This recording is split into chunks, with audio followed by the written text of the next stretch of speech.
Imagine you're at an auction. The auctioneer holds up a rare painting and asks for bids. A few people raise their hands, and soon enough, the price climbs higher. But what happens when no one is interested? The price starts to drop, right?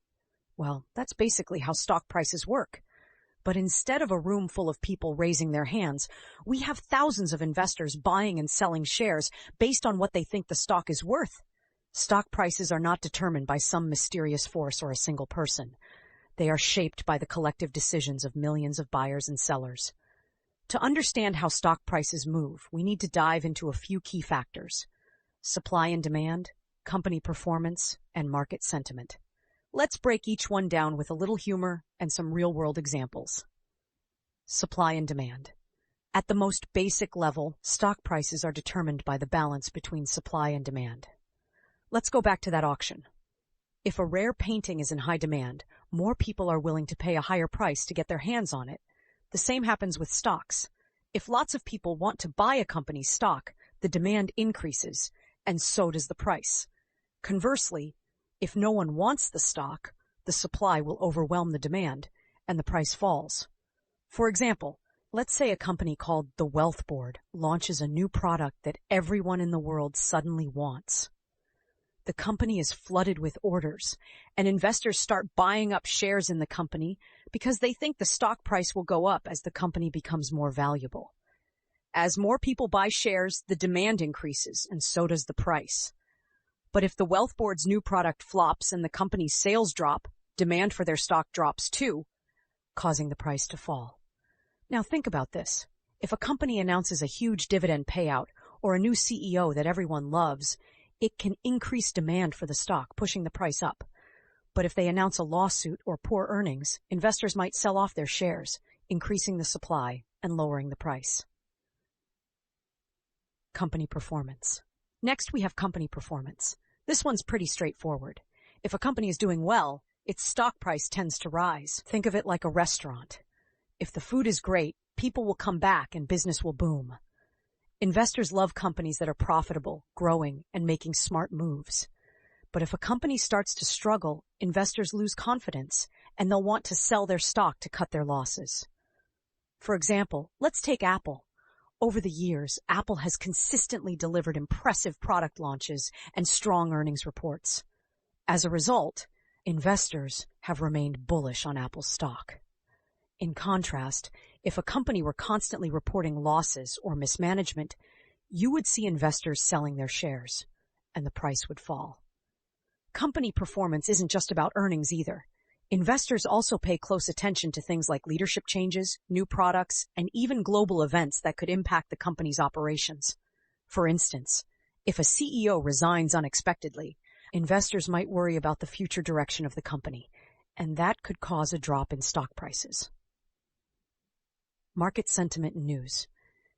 Now, here's where things get a bit trickier. Market sentiment. This is the overall mood or feeling that investors have about the stock market or a particular company. Market sentiment isn't always based on hard data. Sometimes it's more about emotions and perceptions. Take Tesla as an example. For a long time, Tesla was seen as a risky stock, but many investors believed in Elon Musk's vision and were optimistic about the future of electric cars. Because of this, even when Tesla reported some losses, its stock price soared because of positive sentiment. On the flip side, let's say there's negative news or rumors about a company. A bad press release or a scandal can create panic, and investors might sell off shares, which lowers the stock price. Even if the news isn't entirely true, the impact on the stock price can be significant because of the fear and uncertainty it creates. One classic example of this is what happened with GameStop. In early 2021, GameStop stock was being heavily shorted by institutional investors. But a group of retail investors on Reddit got together and decided to buy shares, driving up the price. Even though GameStop's actual business was struggling, the frenzy created a short squeeze and the stock price skyrocketed for a while due to market sentiment. External factors and the broader economy. There's also the influence of external factors. This includes the overall health of the economy, interest rates, and geopolitical events. If the economy is doing well, companies generally perform better, and stock prices tend to rise.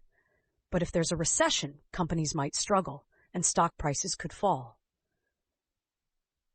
Interest rates also play a big role. When rates are low, borrowing is cheaper and businesses can grow. When rates rise, borrowing gets more expensive and stock prices can drop. An example of this would be during the COVID-19 pandemic.